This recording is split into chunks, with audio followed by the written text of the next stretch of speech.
Boa tarde a todos. Primeiramente, eu gostaria de agradecer à comissão organizadora pelo convite, ao professor, especialmente ao professor Elson Longo. Bom, bastante gente aqui apresentou resultados de pesquisa. Para quem não me conhece, eu trabalho com microscopia eletrônica de varredura e transmissão, mas principalmente de transmissão. Então, a ideia aqui é mostrar um pouquinho para vocês sobre microscopia eletrônica de transmissão e como ela pode ajudar na caracterização, principalmente nessa área de nanomateriais. Tá? Então, o título já fala exatamente isso, né? Transmission Electron Microscopy as a Powerful Technique for Nanoscience and Nanotechnology.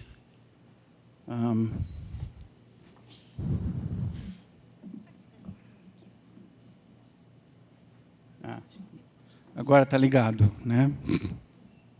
Bom, quando você fala em microscopia, tem várias vertentes que você pode usar, várias coisas como técnicas dentro de um microscópio, porque o microscópio tem a interação do elétron com a matéria, produz diferentes tipos de sinais, e você pode analisar esses tipos de sinais e tirar muitas informações da sua amostra.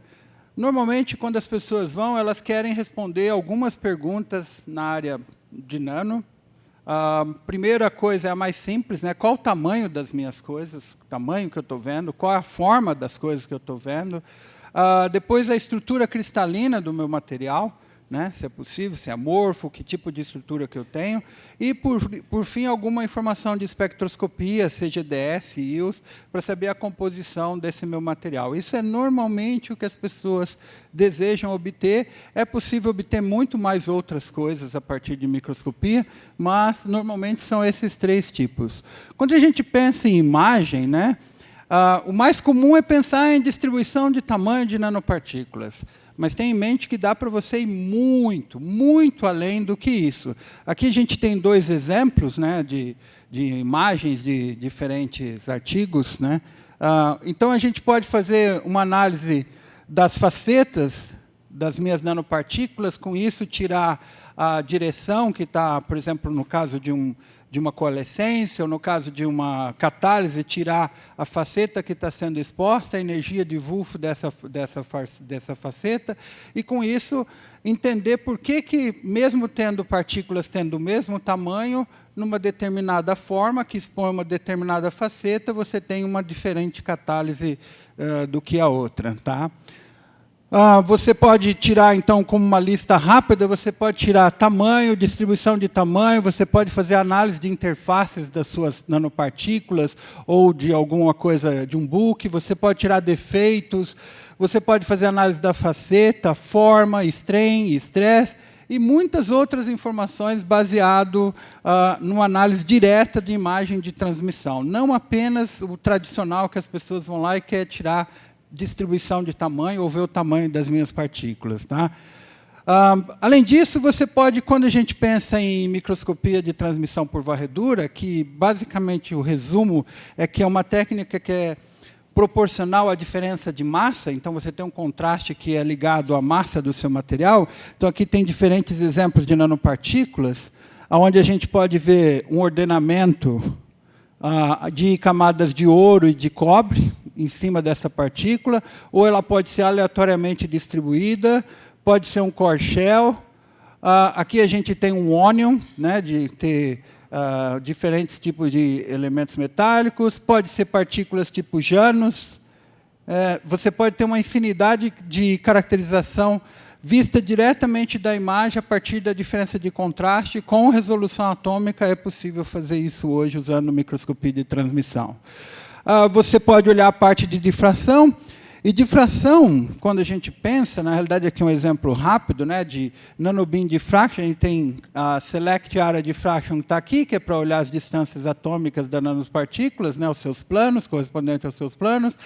Essa daqui é uma difração de uma dessas partículas grandes, e aqui a gente tem a difração de uma dessas pequenas, então nanobeam diffraction, e aqui a gente está olhando os defeitos de uma dessas partículas. Bom, a mesma coisa que você fez com a imagem, você pode fazer por difração, é um pouco mais complicado, também tirar strain, stress, tirar análise de interface, composição, várias informações a partir da difração. É um pouquinho mais difícil, mas a vantagem é que ela não é uma coisa de projeção bidimensional, ela é uma informação volumétrica. Tá? Por fim, como eu estava falando, a outra coisa que as pessoas desejam analisar é EDS, espectroscopia, EOS, tirar informação química. Né? Aqui a gente tem um bonito exemplo de nanopartículas que são de poloelementos, né, uma mistura. Então, a gente dá para ver claramente, por exemplo, que foi planejado aqui, tem prata, cobre e cobalto, e você vê claramente aqui essa nanopartícula, tem em torno de 25 nanômetros. Aqui você tem, por exemplo, ouro e prata, níquel, e você vê aqui, conforme você aquece, você tem a perda, cresce mais a parte do níquel, ou fica mais a parte da prata e do ouro. Isso dá para fazer, hoje em dia, diretamente no microscópio. Bom, eu, como físico, eu prefiro, e dá para fazer de forma muito mais rápida hoje, fazer esse tipo de informação a partir de EOS. EOS é uma técnica que você olha exatamente a parte de perda de energia que você olha no EDS. Hoje dá para ir da ordem de 5.000 eV de perda. Então, isso é possível, com isso, olhar todos os tipos de elementos. Mas, além da parte composicional, é possível você tirar informações específicas de estado eletrônico, estado de hibridização, oxidação. Por exemplo, se você pensar só na fase só em carbono, você distingue facilmente o que é um diamante, grafite, nanotubo, um ânion, e qualquer outro tipo, carbono amorfo, bastando olhar para a forma que você tem do pico do carbono quando você olha para EOS. Você pode tirar informações de plasmon, você pode, se tiver um semicondutor, uma partícula de semicondutor, se ela for grande o suficiente, você pode ver intrinsecamente grande e fina. Né? Tem uma parte que é do livre caminho médio, mas você pode ver como é que está variando o band gap dessa sua partícula, ou de um filme fino. Você pode tirar informações sobre fônus, você pode tirar muitas informações baseadas em medidas de IU, além da parte de composição química. Eu vou apresentar agora um pouquinho de uns resultados de colaboração que a gente trabalhou recentemente, que é exatamente isso. Você vai lá, o usuário vem, a pessoa vem com quem eu colaborei, e a gente é muito mais do que apenas fazer uma simples imagem. Tá? Então, queria saber, em primeiro lugar, qual que era a forma, tamanho das nanopartículas. Né? No caso aqui, são nanopartículas de uma colaboração com o professor Gilberto Maia, da Universidade Federal do Mato Grosso do Sul. Ele queria saber as formas das nanopartículas, o tamanho, são partículas de platina, nanopartículas de platina e ouro.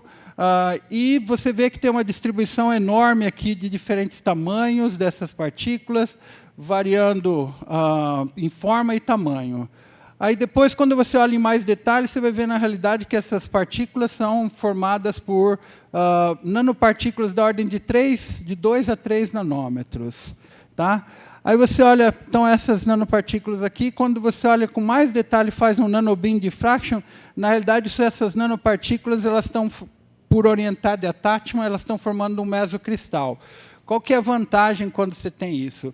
Se ela forma um mesocristal, ela expõe uma mesma faceta, ela expõe uma mesma direção. E isso, para a catálise, se você faz com que a direção específica seja exposta, você pode aumentar drasticamente a catálise do material. Por fim, a gente tem a parte de química. Além de ver tudo isso, a gente viu que forma um core shell, onde a parte externa é rica em platina e a parte interna fica rica em ouro. Tá? Teve uma outra colaboração também que a gente fez, usando sílica mesoporosa. O Matias Strauss é um pesquisador do LNano, onde eu trabalho, e ele queria a seguinte resposta. Ele colocou dentro dessa sílica, lá dentro, então uma nanopartícula grande, e ele colocou drogas para delivery. E ele queria saber se essas drogas realmente entraram dentro desse material. Então, a gente protegeu a nanopartícula com metal, cortou essa nanopartícula com ultramicrótomo, então não tem contaminação do material, porque ela está protegida com esse metal. E depois a gente fez EOS, E dá para você claramente ver aqui a parte do carbono, né, o pico do carbono, que corresponde exatamente também à parte da droga, né, da proteína, da enzima que ele colocou. E você vê aqui a parte do silício, do carbono, a mistura dos dois, tá, exatamente quer dizer que ele conseguiu colocar essa droga dentro dessa partícula, no meio dessa partícula. Tá? Por fim, o último trabalho que a gente fez também é uma colaboração com o professor Douglas Gouveia, da USP, são partículas de titânio dopadas com bário, e a ideia é que esse bário ele difunde na superfície quando você aquece, e ele aumenta a catálise do material, no caso aqui o split de hidrogênio. E ele queria provar, com 5% de bário, que é extremamente pequeno, que ele estava tendo essa difusão para a superfície. A gente utilizou íons. Quando a gente fez uma varredura aqui em linha, a gente vê claramente que está enriquecendo a parte aqui. Aqui a composição é o pico de bário sobre o pico de titânio, então ele está enriquecendo na superfície.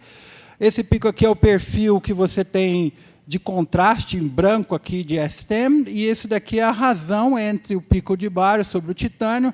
Bem na superfície da partícula, dos dois lados, a gente tem o enriquecimento. O problema é que, quando a gente terminou a medida, tinha um problema de dano na partícula. Então, claro, se você olha para isso, uma pessoa que entende um pouco mais, vai perguntar, isso daí é real ou é por causa do dano que aconteceu na partícula? Então, a gente passou a fazer isso de uma forma mais rápida, para reduzir drasticamente o dano. E, em vez de usar uma linha, a gente integrou uma área. E aqui está a integral de uma área dessa partícula pequena, a partir do centro, indo até a superfície. Então, você vê aqui no detalhe que o pico do titânio parece praticamente constante. Em compensação, vai diminuindo, e, em compensação, o pico do bário fica constante. Quando você faz a razão dos dois, do centro para a superfície, você está vendo que está aumentando a quantidade de bário na superfície. Se você olha para esse caso aqui, a gente fez integração em linha nas duas direções dessa partícula, e acontece a mesma coisa, a gente tem um enriquecimento quando você vai do centro para a superfície do pico de bário. Tá? Tudo isso que eu falei hoje é possível fazer aqui no Brasil, é possível. Então, a ideia é mostrar para vocês utilizar a microscopia eletrônica de transmissão, tanto no DEMA quanto no LNano, que é uma ferramenta poderosa. E essa parte de alta resolução é possível fazer hoje, porque a gente tem esse microscópio, é um microscópio duplamente corrigido, então a resolução é de meio angstrom, dá para ver realmente coluna atômica. Isso daqui são nanopartículas de ouro, tem 1 nanômetro, o tamanho desses clusters aqui, em cima de titânia. E aqui a gente tem... Além disso, dá para fazer algumas coisas... Você pode apertar, por favor? Dá para fazer tomografia, dá para fazer... Tem porta-amostra aqui criogênico, de menos 150 até temperatura ambiente. Se tiver alguma transição de fase que você queira analisar, dá para fazer. E, por fim... você pode... De novo. Isso daqui é um vidro. Aqui a gente tem a escala de 2 nanômetros, sendo aquecido a 590 graus. A gente tem coalescência, são núcleos que cristalizaram dentro do vidro. Você pode passar de novo, fazendo um favor? Então, dá para ver a coalescência, estudar a coalescência, além de estudar a nucleação in vitro, in situ, ver como é que está acontecendo a nucleação desse material. Esse porta-amostra de aquecimento tem para 2 tipos de microscópios, vai de temperatura ambiente até 1.200 graus Celsius. Bom, obrigado a todos. Eu quero agradecer também, mais uma vez, aos colaboradores e às agências de fomento. Obrigado.